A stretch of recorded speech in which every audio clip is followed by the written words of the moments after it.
let's look at 9/11. Before 2000, 1993. So those towers were built with asbestos. Have you heard of asbestos? I think everybody's heard of asbestos, right? Asbestos, if it's, you know what? If this building had asbestos in it, you know what would have to happen? You'd have to get out. You wouldn't be able to be. They can't build buildings with asbestos, right?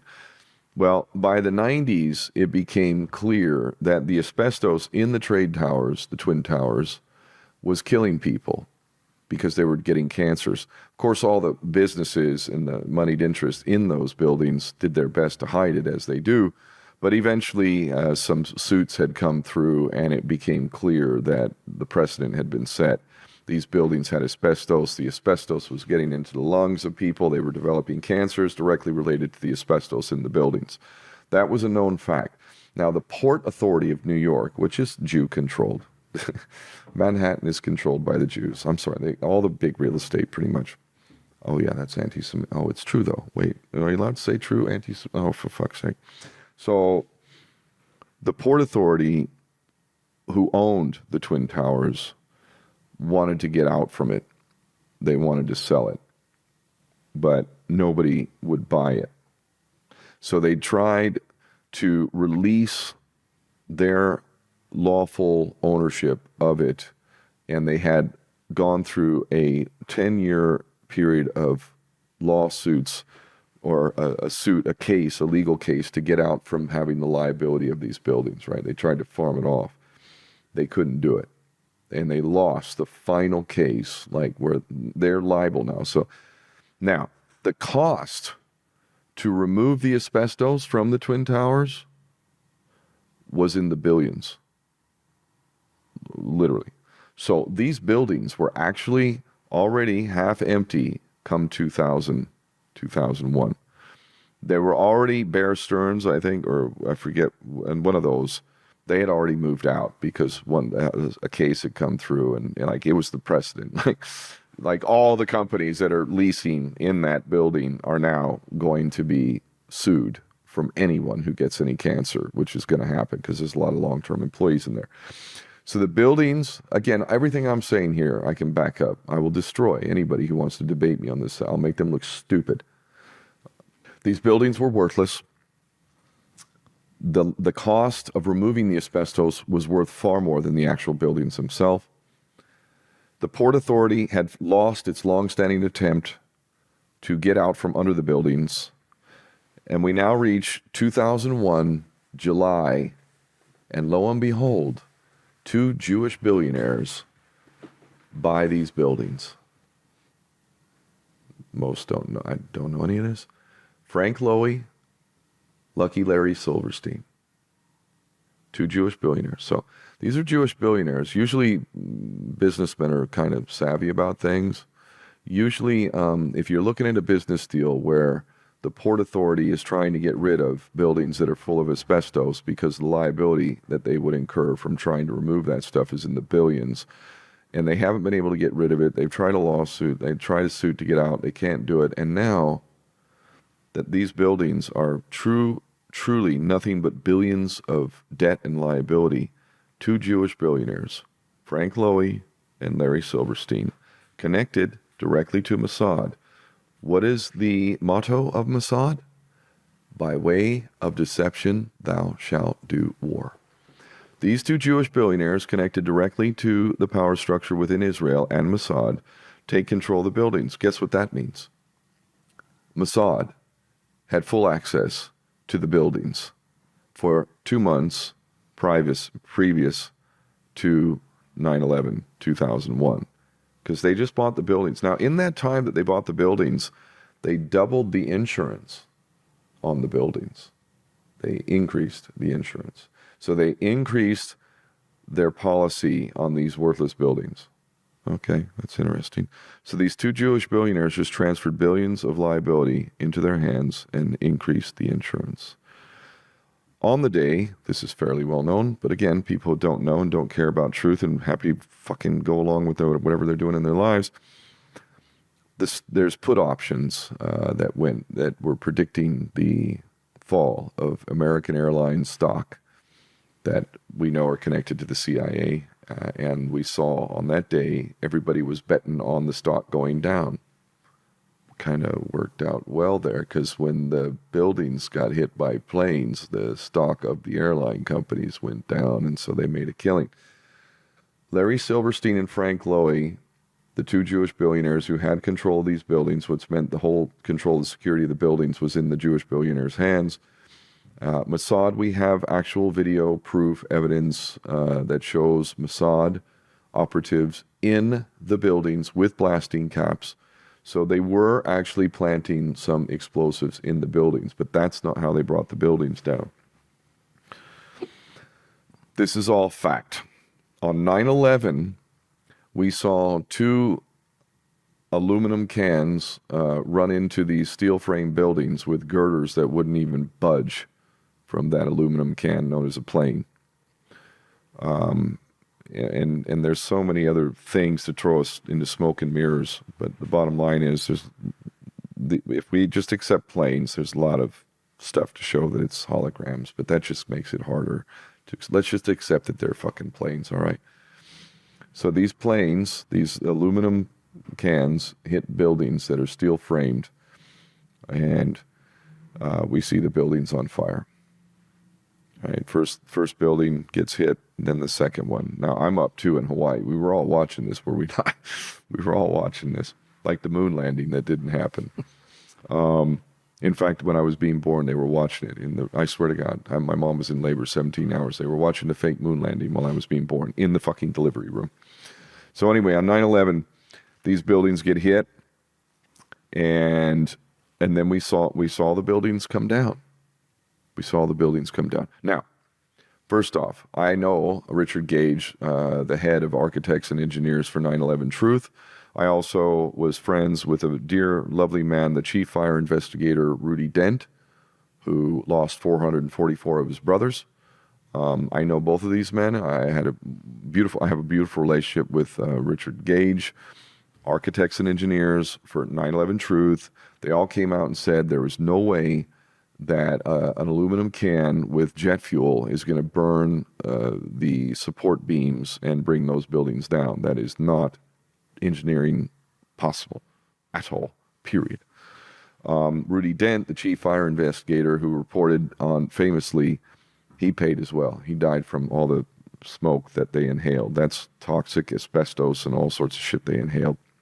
On 9/11, when that happened, when I was watching it, I realized, like, fuck me, man. I have to get out of Dodge. And I told my mom within a day or two, I said, Mom, I can't stay here. I knew I couldn't keep my mouth shut. I knew it was some sort of false flag. And I was right. And within a year, I was on CNN live. There's footage. You can watch my CNN interview. I said live on CNN because it was live. On the Hard Talk interview that I did in 2003, I didn't say it because that's recorded like this. But on a live interview, now I can say it. I said that the United States government was either directly involved or complicit with 9/11. I don't know of anybody who said that. Nobody. If you can find anybody who said it on international news media before me, I'll be shocked. Is it debatable whether two Jewish billionaires bought these worthless asbestos-laden buildings that transferred billions in debt to them or liability to them? That's not debatable. That is not debatable. That's not a very good business decision, but boy, they did get real lucky, didn't they? And guess who they blamed it on? Who'd they blame 9/11? 19 dudes with fucking box cutters who hijacked planes that brought down two buildings, brought down three buildings with two planes. They say debris from one of the towers hit a corner of the building 7, and that's what brought it down into its own footprint. This is a fucking joke. Nobody with any kind of critical thinking would buy this. And it's proof positive. I've said this is the litmus test. Not only that it's an inside job, you idiots, but that it was an inside job based on the very, very well-declared principle of by way of deception thou shalt do war, Mossad. Who makes money from war? I said it earlier. The bankers. Who are the bankers? Jews. Who is Mossad? Jews. Who's fucking exterminating my people in Gaza right now? The Jewish state of Israel. Who considers us to be Goyim? The Jews. And the good ones, God bless them. Ilian Pape, The Ethnic Cleansing of Palestine. God bless you, Ilian. Stanley Kubrick, a Jew. I love him. I do. The only people arrested on the day were Israelis. The dancing Israelis. You ever hear of them? No. Yeah. So there was a woman. Everybody's watching, obviously. Yeah. You know, if you're living in proximity and you can see the Twin Towers, obviously you're watching. Like, how are you not going to watch this? So one person, a lady, who's famously interviewed, they probably killed her. I don't know what happened to her, but either way, she called the police because she saw a group of men with binoculars filming and celebrating, which didn't make sense. You know, like, why would somebody? So she called the police. She thought this was suspicious. These are what's known as the dancing Israelis. I believe there was 4 of them, 3 or 4. And they later were arrested, but they were then released and quietly deported. But they weren't the only Israelis arrested that day. They then did an interview in Tel Aviv. It's on. People can go look, Google it. It's still there. And they said on live television in Tel Aviv, Israel, that they were sent to film the event. That's what they were. And that they are Mossad. They pose as like art students. This is part of their MO. So they're art students. They're actually Mossad. They infiltrate. So anyway, they said on record, this is not my opinion. This is what they said. They had foreknowledge and they were sent there to film the event, and that's why they were celebrating. Okay? So that's one of them. There was also other Israelis that were arrested. They were in a big truck that had been reported as suspicious. It was pulled over by the police. They inspected the vehicle, which was heading towards the George Washington Bridge. And lo and behold, it was full of explosives. And guess who the driver and the occupants of that vehicle were? Israelis? Yes, they were Israelis. They were also arrested. They were questioned and they failed lie detector tests. But we had a Jewish Secretary of Defense. Oh my God, what's his name? Oh my God. It was a Jew in the executive branch who quietly deported the Israelis with explosives, the Israelis who were caught dancing, and failed lie detector tests. A Jew in our government sent them home, nice and quiet like. Fox News actually did a story. Funny enough, Fox News. They did a really great story about this. And it only got told once, and they shut it down. But that is out there. The only people, and it exposed not only these ones that were arrested, but the biggest spy ring in U.S. history, Israelis. This was on Fox. They had proof. Like, this wasn't their opinion. These are all facts. Is that anti-Semitic? Oh yeah, the truth's anti-Semitic. The truth is truly anti-Semitic. You're not allowed to say these things. And only a crazy bastard like me will say these types of things. But it's true. And as I said earlier, truth is God and God is truth. What about bin Laden, who was doing the videos in a so-called cave? Obviously, we've seen people now with the orange jumpsuits pretending to be beheaded. We've got the green screen as if they're in the desert and it causes chaos and fear. But what about the bin Laden thing with the videos, and he was involved, and what was that? How was that? What's the truth behind that? It's the same thing as the 19 hijackers. They're CIA assets, and they get paid. They, in this case, remember Oswald, the one who supposedly killed Kennedy? What did he say before he got shot by a Jew in the gut and didn't get to testify? I'm a patsy. He said he was a patsy. He was a patsy. There's no way from the angle. I mean, anybody who does any analysis of the assassination of JFK, there's no way that Oswald could have done that. No way. Absolutely not. There's multiple shots anyway. So anyway, these idiots, they get paid by the CIA to like fly here, fly there, stay here. Mohammed Atta, the chief,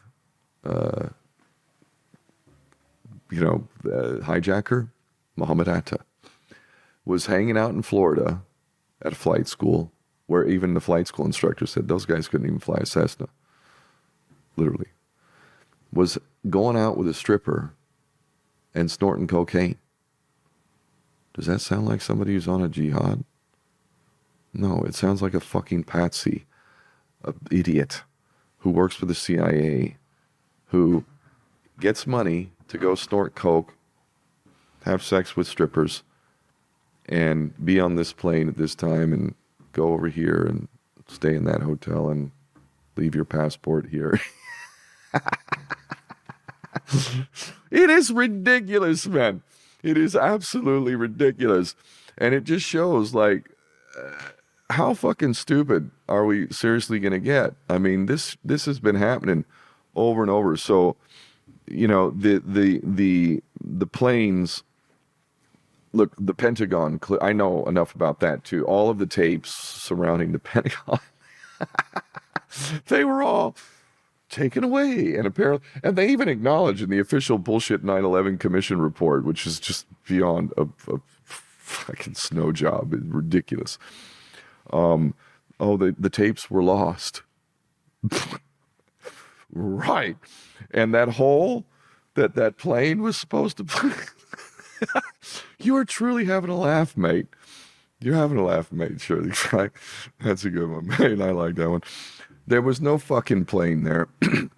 That was a missile for sure. If we're going to get into what hit the buildings, nothing hit the third building. That was clearly a controlled demolition. Again, Rudy Dent, chief fire investigator on the day, he heard all of the explosions, as did many others. That's not debatable. It's been thoroughly reported, although not repeated. And people to this day, including all the politicians, I don't know any politician who would suggest that anything other than these 19 hijackers, chief among them Atta, snorting coke, fucking strippers, were on a jihad and overpowered the entire might of the military industrial complex and took out 3 buildings with 2 planes with box cutters and their passports conveniently. Oh my God, dude, you are having a laugh. It's 2 Jewish billionaires with Mossad that blamed it on Muslims so that we could carry out the global spectrum dominance agenda laid out by the Project for a New American Century. And it's all there. How do you think the Americans would react if they had all this information, that innocent people were jumping out the building and dying all through this, and then invading other countries because you think it's the right thing to do, because your country's in threat? How do you think the Americans would stand if they knew? There's a man named Alan Sabrowski. He is a professor at the Army War College at West Point. He is top-level security level U.S. military. His credentials are undeniable. You can look online and you could find Alan Sabrowski. God bless you, Alan. He literally has said on record 100% what I'm saying. Israel did this. And he's talked to like Pentagon officials and like, if you want to destroy your political career, then you will open your mouth about this. If you want to destroy your political career, then you'll say the word genocide, even though it's bloody obvious. If you want to destroy your access to money, then you go ahead and speak like I'm speaking right now. Alan Sabrowski said, when the American people, to answer your question, when they find out, they're gonna be coming for the Jews' blood. They're gonna fucking destroy Israel. Question is, are they ever gonna figure it out? And we are closer now. See, and I'm the guy who's not even calling for that. I'm not, like, I want lawful prosecutions. If you committed war crimes and genocide and treason, that's a hangable offense right there. That's enough for me. I don't need no extrajudicial kill. I'm not going to lower myself to the level of my enemy. Because then who's different? Listen, if somebody's raping my child or whatever, like, obviously, there's situations that we can get into that would really not be good. But I've stood for law.